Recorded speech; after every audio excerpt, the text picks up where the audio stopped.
हरिः ओं श्रीगुरुभ्यो नमः। ब्रह्महत्यानेकपाटवुలకు అగ్నికీలలు హరినామ కీర్తనములు గురుతల్ప కల్మష క్రూర సర్పములకు కేకులు హరినామ కీర్తనములు తపనీయ చౌర్య సంతమ సంబునకు సూర్యకిరణముల్ హరినామ కీర్తనములు మధుపాన కిల్బిష మదనగ సమితికి కేసరుల్ హరినామ కీర్తనములు మహిత యోగోగ్ర నిత్య సమాధి విధులాలరు బ్రహ్మాది సురలకు అందరాని భూరి నిర్వాణ సామ్రాజ్య భోగ భాగ్య ఖేళనంబులు హరినామ కీర్తనములు కూలిన చోట గొట్టువడి కుందిన చోట మహాజ్వరాదులంబ్రేలిన చోట సర్పముఖ పిడల నందిన చోట ఆర్తులై తులిన చోట విష్ణు భవదూరుని పేర్కొని రేని మీద అక్కాలుని యతన వితతి కనరు పూనరు దుఃఖభావము ముక్తికాంతైకాంత మోహన కృత్యముల్ కేలిమై హరినామ కీర్తనములు సత్యలోకానంద సౌభాగ్యయుక్తముల్ కేలిమై హరినామ కీర్తనములు మహిత నిర్వాణ సామ్రాజ్యాభిషిక్తముల్ కేలిమై హరినామ కీర్తనములు బహుకాల జనిత తపఫలసారముల్ కేలిమై హరినామ కీర్తనములు పుణ్యమూలంబులనపాయ పోషకంబులమిత అభిమతార్థంబుల జ్ఞానహరణకరములు ఆగమాంతోపలబ్ధంబులు అమృత సేవలు ఆర్త శుభములు హరినామ కీర్తనములు అతి పాపములకు ప్రయత్నపూర్వకముగా తను పాపములకు మితంబుగాగా సన్ముని వరులచే సంప్రోక్తమయ్యుండు నిర్మలంబగు పాప నిష్కృతములు క్రమరూపమున ఉపశమనంబులగుగాని తక్షణంబున అవి దొరువలేవు సర్వకర్మంబుల సంహారమునరించి చిత్తంబునకు తత్వసిద్ధి నొసగు వనరయీషు సేవ యోగి మానస సరోవాసు సేవ హేమవాసు సేవ వేదవేద్యు సేవ వేదాంత విభు సేవ పరమ పురుష పాద పద్మ సేవ. హరి ఓం శ్రీ గురుభ్యో నమః.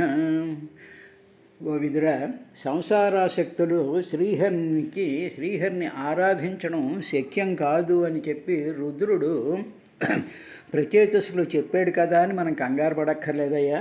ఏమిటంటే ప్రతి మానవుడు, సాధారణమైనటువంటి మానవులందరూ కూడా సంసారంలో ఉంటారు. ఉన్నటువంటి వాళ్ళు ఏమిటి చేస్తూ ఉంటారంటే ప్రతి వస్తువు మీద, ప్రతి మనిషి మీద, ప్రతి దృశ్యం మీద కూడా ఆసక్తి పెంచుకుంటూ ఉంటారు. అలా ఆసక్తి పెంచుకునేటువంటి వాళ్ళలో చాలా డిఫరెన్సెస్ ఉంటాయి. ఒకళ్ళు చాలా డీప్గా ఆసక్తిని పెంచేసేసుకుని ఆ వస్తువు మీదో, ఆ మనిషి మీదో, ఆ పద్ధతి మీదో, దేని మీదో విపరీతమైనటువంటి మమకారాన్ని పెంచేసేసుకుని దానిలో మునిగి తేలుతూ ఉంటారు. అదే కొంతమంది ఏదైనా చూసినా బాగానే ఉంది, ఏదో బాగానే ఉంది, ఓకే అనేసేసి ఆసక్తిలో ఉండేటువంటి గాఢతని తగ్గించుకుంటూ ఉంటారు. కాబట్టి ఈ సంసారంలో ఆసక్తులు అనేటువంటివి ఆ మనుషుల యొక్క మనస్తత్వాన్ని బట్టి, వాళ్ళ యొక్క పుట్టుకను బట్టి, వాళ్ళ యొక్క సాధనను బట్టి, వాళ్ళ యొక్క ఇంటెలిజెన్స్ని బట్టి, వాళ్ళ యొక్క మెచ్యూరిటీని బట్టి ఉంటూ ఉంటుంది ఆసక్తి.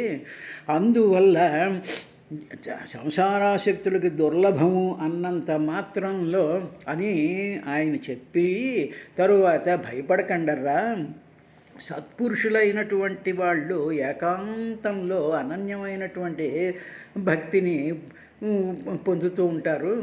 కానీ అటువంటి ఏకాంతంగా ఉండి భక్తిలో కూర్చోవడం కూడా దుర్లభమయ్యేటువంటి పరిస్థితులు ఏర్పడుతుంటాయి.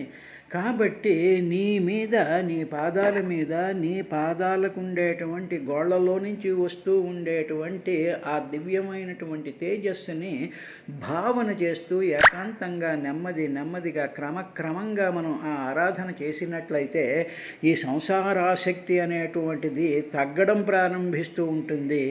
అప్పుడు మనలో ఒక రకమైనటువంటి బలం బయలుదేరి మనం ఆ మార్గం వైపుకి వెళుతూ ఉంటాము అని చెప్పిన తరువాత చతుర్థ స్కంధం 24వ అధ్యాయం 56వ శ్లోకంలో రుద్రుడు ప్రచేతసులకి యత్ర నిర్విష్టమరణం కృతాంతో నాభిమన్యతే విశ్వం విధ్వంసయన్ వీర్య శౌర్య విస్ఫూర్జిత భ్రువాః.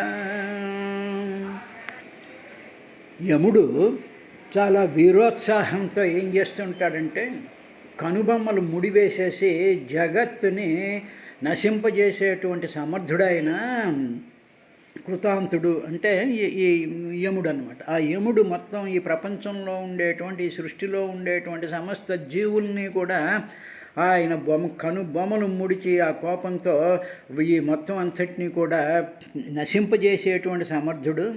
కానీ అట్టి కాలుడు కూడా, అటువంటి కాలస్వరూపుడైనటువంటి వాడు, మృత్యుస్వరూపుడైనటువంటి వాడు, లయస్వరూపుడైనటువంటి ఆ యముడు కొంతమందిని మాత్రం పట్టుకోలేడు.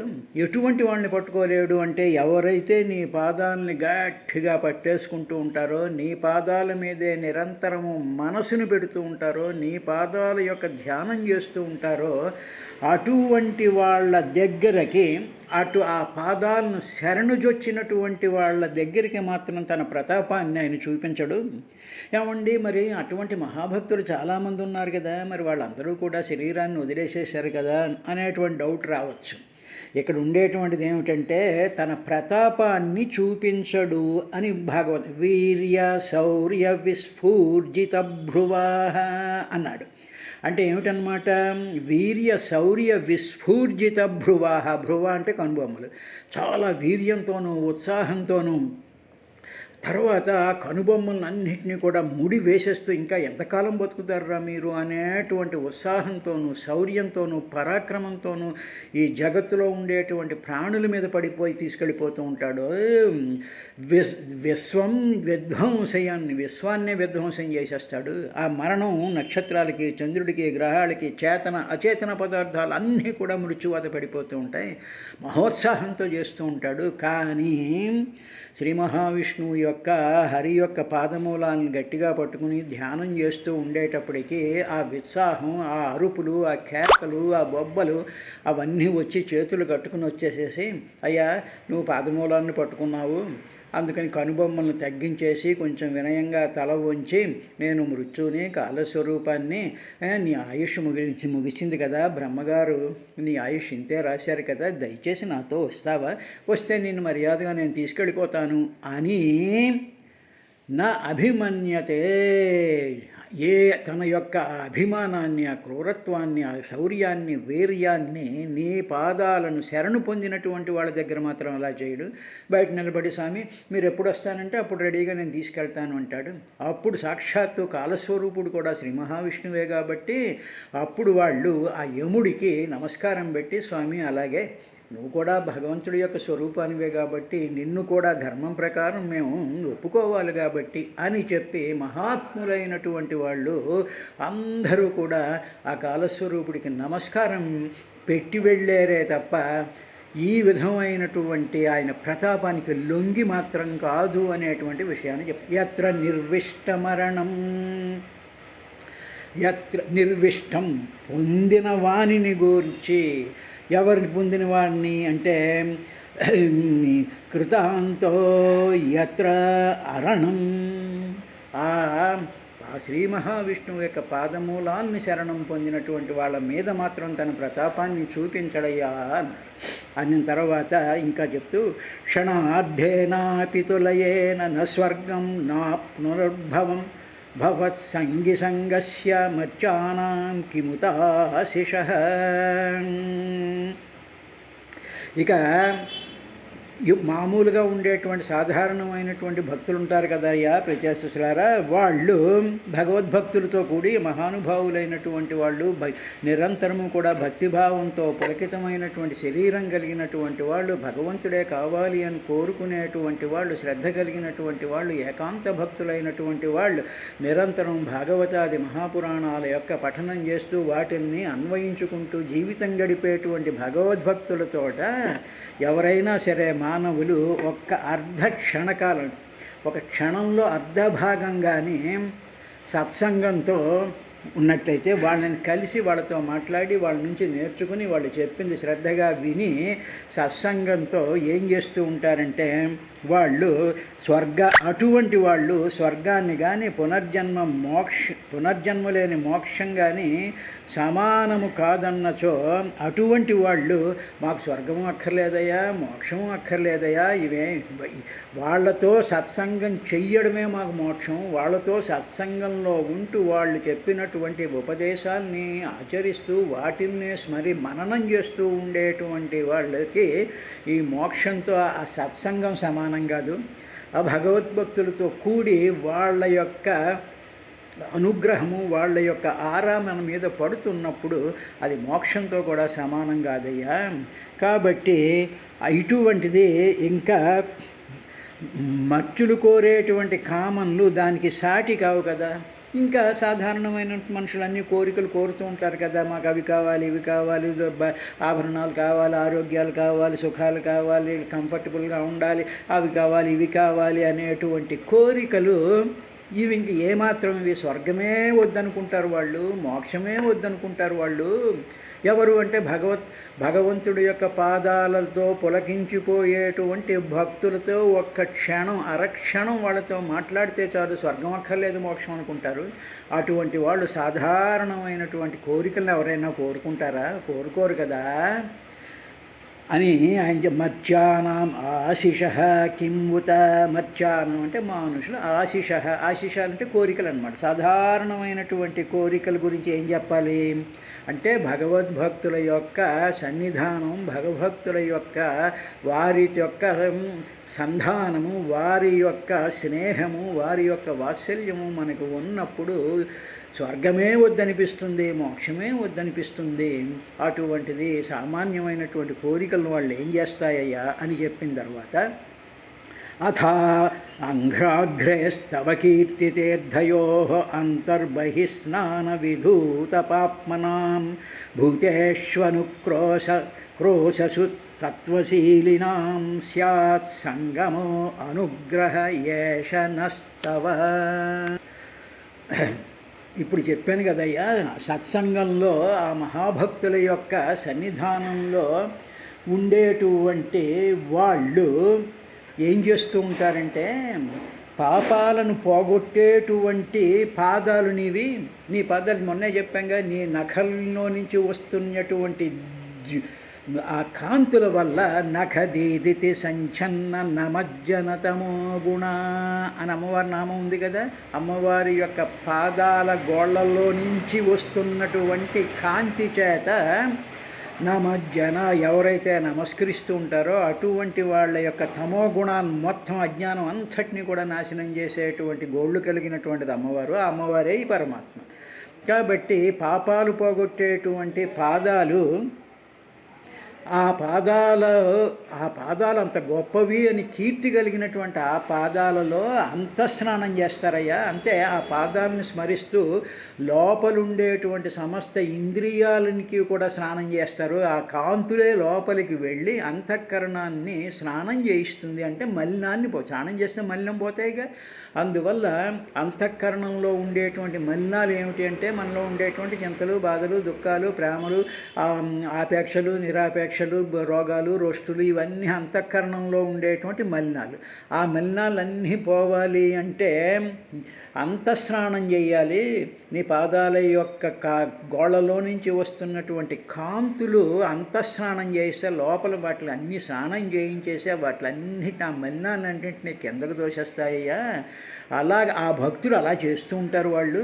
తర్వాత ఇంకొకటి ఏంటంటే సరే అంతఃస్నానం అయింది, మరి బహిస్నానం ఉంటుంది కదా, దుమ్ము దోగర మట్టి మశానం, తర్వాత ఏమో ఏవో పనులు చేస్తూ ఉంటే అవన్నీ మీద పడి శరీరం అంతా వాసనేస్తూ ఉంటుంది కదా, మరి బహిస్నానం ఏం చేస్తారంటే నీ పాదాల్లో నుంచి గంగ పుట్టింది కదయ్యా, ఆ గంగలో మునుగుతారయ్యా బాబు వీళ్ళంతా. నీ పాదాల నందు పుట్టినటువంటి తీర్థస్నానమైనటువంటి గంగయందు బాహ్య స్నానం చేస్తారు వాళ్ళు, సాధు పురుషులు వాళ్ళు అలా చేస్తూ ఉంటారు. కాబట్టి రెండు విధాలైనటువంటి స్నానాలు చేయాలి. మొదటి స్నానం ఏమిటి అంటే మామూలుగా గంగలోకి వెళ్ళేసేసి ఈ శరీరంలో పుట్టినప్పటి నుంచి మరణ పర్యంతము కూడా నేను అనేక రకాలైనటువంటి ఈ కాయంతో ఈ శరీరంతో అనేక రకాలైనటువంటి దోషాలు చేశాను, చేయరాని పనులు చేశాను, పనికిరానటువంటివన్నీ ముట్టుకున్నాను, పనికిరానటువంటివన్నీ కూడా శరీరం మీద వేసుకున్నాను, ఇలాగ రకరకాలైనటువంటి పాపాలు ఈ శరీరంతో చేశాను. కాబట్టి ఇలాగా శరీరానికి అంటుకున్నటువంటి పాపాలన్నీ పోవాలి తల్లి అని చెప్పి గంగలో మునిగితే బాహ్య శరీరం యొక్క శుద్ధి కలుగుతుంది. ఆ గంగ ఎక్కడి నుంచి వచ్చిందంటే నీ పాదాల్లో నుంచి వచ్చింది కదా. కాబట్టి నీ పాదాలలో నుంచి వచ్చిన గంగ బాహ్య శరీరాన్ని చేస్తుంది. అంతే బాగానే ఉందండి, గంగలో మునిగేసామండి అని చెప్పేసేసి మళ్ళీ మామూలుగా వచ్చేసేసి అంతఃకరణంలో మాత్రం ఏ విధమైనటువంటి స్నానము చేయకుండా వచ్చామనుకోండి అంటే ఏమిటి, మన కోపాలు, మన తాపాలు, మన సంసారాలు, మన గోలలు, మన కొత్త కార్యక్రమాలు, మన ఫోటోలు, ఇవన్నీ మామూలుగా ఇవన్నీ లోపల ఇవన్నీ ఉన్నాయనుకోండి.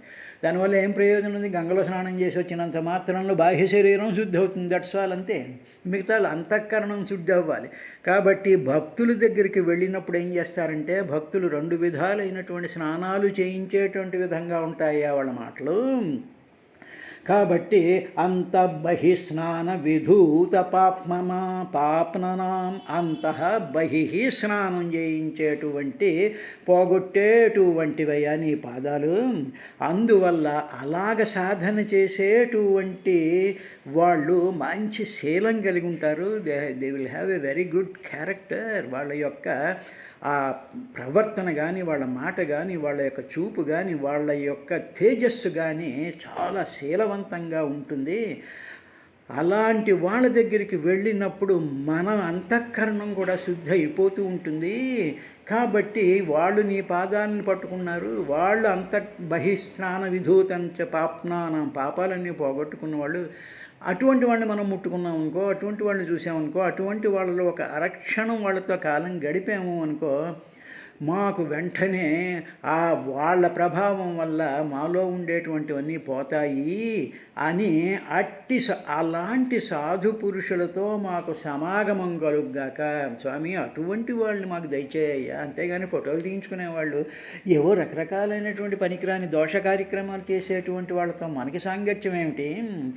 అటువంటి సాధు పురుషులతో మాకు సమాగమం కలుగుగాక అని అంటూ ఇదేనయ్యా బాబు నువ్వు మాకు చూపించాల్సినటువంటి అనుగ్రహం అని ప్రార్థించాలరా ప్రచేతసులారా పరమాత్మని అని శివుడు చేసినటువంటి ఉపదేశంలో ఇది అద్భుతమైనటువంటి పార్ట్.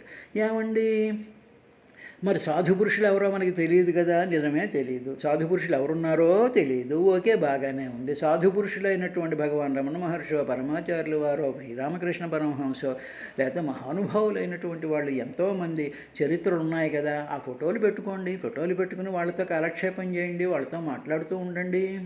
వాళ్ళని చాలా చూస్తూ ఉండి మౌనంగా వాటితో స్వామి మీ పాదాల్లో నుంచి వస్తున్నటువంటిదంతా అంతఃకరణ శుద్ధి చేస్తోంది, బాహ్య శుద్ధి చేస్తోంది, మీ చరిత్ర చదువుతాను, లేకపోతే మీ గురించి నేను ఆలోచిస్తాను, మీతో అర్ధక్షణం అని కూడా అన్నాడు భాగవతంలో. ఏమన్నాడు అంటే అధా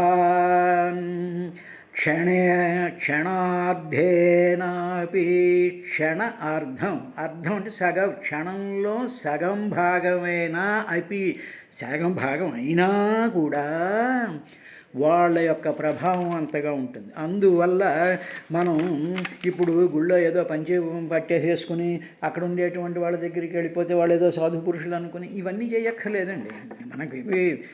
మనకి కావలసినటువంటి సమస్తమైనటువంటి సామగ్రి మహానుభావుల యొక్క చరిత్రలు ఉన్నాయి, వాళ్ళ ఫోటోలు ఉన్నాయి, మహాభక్తుల యొక్క ఇవన్నీ కూడా వాటిల్లో నుంచి మనం చేసుకోవచ్చు. కాబట్టి స్వామి నువ్వు ఎలాగా కనిపించావు, నీ పాదాలు కనిపించాలి అంటేనే రుద్రాదులకు కూడా సాధ్యం కాదు కదా. మరి అలాంటప్పుడు నీవే ఈ సాధు పురుషుల యొక్క రూపంలో వచ్చి మమ్మల్ని అనుగ్రహిస్తున్నావు అని చెప్పి భగవంతుడే రావలసినటువంటి అవసరం లేదు అని చెప్తూ, ఆ మహానుభావులు ఎటువంటి వాళ్ళు అంటే అనుక్రోశసు సత్వశీలీనాం, దయా పవిత్రమైనటువంటి అంతఃకరణం కలిగినటువంటి వాళ్ళు. వాళ్ళకేమో అనుక్రోశం అంటే దయ ఉంటుందయ్యా, తర్వాత పవిత్రమైనటువంటి అంతఃకరణం ఉంటుంది, వాళ్ళకి దయ ఉంటుంది, పవిత్రమైన అంతఃకరణం ఉంటుంది, తర్వాత మంచి శీలం ఉంటుంది. They will have very good character. అటువంటి వాళ్ళ సంగమం స్యాత్, సంగమ, అటువంటి వాళ్ళతో సమాగమము ఫ్రెండ్షిప్ స్యాత్ కలుగుగాక. ఏష నహ తవ అనుగ్రహ, ఏష ఇదే, ఈ వాళ్ళతో సంగత్వమే ఇదే, నహ మాకు తవ నీ అనుగ్రహం, నీ యొక్క అనుగ్రహం ఇదేనయ్యా అని ప్రార్థించాలి అని చెప్పి భగవంతుడిని ప్రార్థించాలి. ఆ భగవంతుడి యొక్క అనుగ్రహాన్ని పొందినటువంటి భక్తులతో అర్ధక్షణమైనా సరే సమాగమం కలిగించేటువంటి అదృష్టం కలిగజేయ స్వామి అన్న తర్వాత, నా యస్య చిత్తం బహిరర్ధ విభ్రమం తమో గుహాయాంచ విశుద్ధమావిశత్ యద్భక్తియోగానుగృహీతమంజసా మునిర్విచష్టే నను తత్ర తే గతిం. సాధకుడు ఎవరైతే ఈ భాగవతం మీద ఇంట్రెస్ట్ ఉన్నటువంటి వాడు, యోగాదేశం అనేటువంటి రుద్రుడు చెప్పినటువంటిది మహాగురువైనటువంటి వాడు, సమస్త లోకాలకి గురువైనటువంటి శంకర గురువు, ఆయన చెప్పినటువంటి విషయం మీద మనకి శ్రద్ధ ఉన్నా భక్తి ఉన్నా మరొకటి ఉన్నా వాళ్ళు ఏం చేయాలంటే, వాళ్ళు మననశీలుడై తన పవిత్రమైనటువంటి అంతఃకరణాన్ని భక్తి యొక్క అభ్యాసం చేత అనుగ్రహించుకునేటట్లు చూసుకుంటూ ఉండాలి. అంటే ఏమిటనమాట, భక్తిభావాన్ని ఈ సాధన నిజంగా కావాలి అని కోరుకునేటువంటి వాడు భక్తిభావాన్ని దానిని మననం చేస్తూ ఉండాలి. అంటే ఈయన చెప్పినటువంటి ఆ సాకార రూపాన్ని మననం చేస్తూ ఉండాలి. తర్వాత పవిత్రంగా అంతఃకరణంలో ఉండేటువంటి ఆ ఆందోళనలన్నింటినీ కూడా పక్కన పెట్టుకుని భక్తిభావాన్ని పెంచుకోవాలి. అనేటప్పుడు దీనికి భక్తిభావం అంటే అనన్య మనసా విష్ణు, అనన్యమైనటువంటి మమత్వం కలిగి ఉండడమే భక్తి. అనన్యంగా అంటే అడ్డు లేకుండా, స్వామి నువ్వే కావాలి, నువ్వే కావాలి, నువ్వే కావాలి, నీ పాదాలు కావాలి, నీ రూపం కావాలి, నేను నీ నామాన్నే అంటూ ఉంటాను, నీ నామాన్నే తలుచుకుంటూ ఉంటాను. ప్రథమంగా మొట్టమొదటి ఫస్ట్ స్టెప్ కింద మనం ఇలా నిరంతరం చేయగలిగితే, అంతఃకరణం శుద్ధి అయితే అప్పుడు అనుగ్రహిస్తూ ఉంటాడు. కానీ నెక్స్ట్ ఏం చేయాలి వీడు అనేటువంటిది చెప్తూ, చిత్తం బహిరర్ధ విభ్రమం, బాహ్యమైనటువంటి విషయాల యందు ఆసక్తి చేత ఈ మనుషుల యొక్క ఆ మనసు వ్యామోహితమై ఉండిపోతూ ఉంటుంది. బయట ఏ వస్తువులు చూసినా, ఏం వచ్చినా, ఏం చూస్తున్నా, ఏం వింటున్నా మన మనసు వాటి మీద పరిగెత్తిస్తూ ఉంటుంది. కాబట్టి ఓహో నా మనసు ఇలా పరిగెడుతోందన్నమాట, నా మనసు ఇలాగ ఆకర్షింపబడుతోందన్నమాట. అది చీర కానివ్వండి, పళ్ళు కానివ్వండి, పువ్వులు కానివ్వండి, మనుషులు కానివ్వండి, సినిమాలు కానివ్వండి, సెల్ ఫోన్ కానివ్వండి, మిగతా పనికిరానటువంటి కబుర్లు కానివ్వండి, ఇటువంటివన్నీ కూడా బాహ్యమైనటువంటి విషయాల మీద ఆసక్తి ఉంటుంది. ఆ ఆసక్తి ఏం చేస్తుందంటే ఆ వాటిల చేత వ్యామోహింపబడుతోంది, ఆకర్షింపబడుతోంది. అంటే ఏమిటన్నమాట, క్రియాశీలం అవుతోంది. ఇది దేనివల్ల వస్తుంది, రజోగుణం వల్ల వస్తుంది. రజోగుణం అంటే క్రియాశీలం అవడం అన్నమాట. అందువల్ల ఏంది చూసినా మన మనసు పరిగెట్టేస్తుంది, మన ఇంద్రియాలు పరిగెట్టేస్తూ ఉంటే క్రియాశీలం అయిపోతూ ఉంటుంది. అలా క్రియాశీలం అవ్వకుండా కంట్రోల్ చేసుకోవాలి, అలా ఉండాలయ్యా. తర్వాత సాధకుడు తన చిత్తాన్ని అజ్ఞానం అనేటువంటి ఆ గుహలోకో, అజ్ఞానం అనేటువంటి దాంట్లోకి దూరిపోకూడదు. అంటే అజ్ఞానము అనేటువంటిది ఏమిటి అనేటువంటిది ఏమిటంటే మామూలుగా నిద్ర, అలసత్వము, బద్ధకము, ఇటువంటివన్నీ కూడా తమో గుణానికి సంకేతాలు. జ్ఞానం కావాలి అని కోరుకోవాలి. అంటే ఆ జ్ఞానం ఎక్కడ దొరుకుతుంది అంటే భగవద్గీతలో దొరుకుతుంది, భాగవతంలో దొరుకుతుంది, మహానుభావులు చెప్పినటువంటి ఉపన్యాసాల్లో కూడా జ్ఞానానికి సంబంధించినటువంటి వాళ్ళ మీద శ్రద్ధ ఉంటే అప్పుడు మనకు ఈ తమోగుణం, ఈ అలసత్వం, చిత్త విభ్రమం ఇవేమీ కలవకుండా చూసుకోవాలయ్యా. ఈ విధంగా అంటే ఏమిటి, బాహ్య వస్తువుల యందు మనసు పోయి వ్యామోహం చెందకుండా ఉండడం ఒకటి. అది చేసామండి, బాగానే ఉందండి, అంతేగాని మాకు భగవద్గీత మీద ఇంట్రెస్ట్ లేదండి, భాగవతం మీద ఇంట్రెస్ట్ లేదండి, అసలు జ్ఞానం కర్మ అంటే ఏమిటి, కర్మ యోగం అంటే ఏమిటి, కర్మ సన్యాసం అంటే ఏమిటి, భక్తి యోగం, భక్తి అంటాడు యోగం అంటాడు ఏమిటి, జ్ఞానం అంటాడు జ్ఞాన యోగం అంటాడు ఏమిటి, యోగం యోగం యోగం అంటూ ఉంటాడు ఏమిటి, అసలు ఏమిటి, వాట్ ఈస్ దిస్ అనేటువంటి ఫండమెంటల్ క్యూరియాసిటీ ఉండాలయ్యా. అలాగ చిత్తాన్ని సమాయత్తం చేసుకుంటాడో అప్పుడు అలాగ ఉండేటువంటి వాడికి నీ తత్వాన్ని నిశ్చయంగా వెరీ డెఫినెట్లీ నీ తత్వం వాడికి అర్థమవుతుంది అన్నాడు. అంటే 3 చెప్పాడు. అంటే ఏమిటి, బాహ్య విషయాల యందు ఆసక్తుల్ని నెమ్మదిగా కట్ చేసుకుంటూ ఉండాలి. తర్వాత జ్ఞాన సంబంధమైనటువంటి విషయాలు మనకి అనేక గ్రంథాల్లోనూ శాస్త్రాల్లోనూ మహానుభావుల యొక్క చరిత్రల్లోనూ మహానుభావుల యొక్క స్రవంతిలోనూ కూడా ఇవి దొరుకుతూ ఉంటాయి కాబట్టి వాటిని సాధన చేస్తూ ఉండాలి. అలాగ మన చిత్తాన్ని అంటే మనసు బుద్ధి చిత్తాన్ని ఆ విధంగా ఆ ఎన్విరాన్మెంట్లో మనం దాన్ని పెట్టినట్లయితే అప్పుడు నీ యొక్క తత్వం చాలా అనాయాసంగా సాక్షాత్కారం అవుతుందయ్యా అన్నాడు. రేపటి కార్యక్రమంలో ఇంకా రుద్రుడు ప్రత్యేకతలు ఏం చెప్పాడు అనేటువంటి విశేషాన్ని చూద్దాం.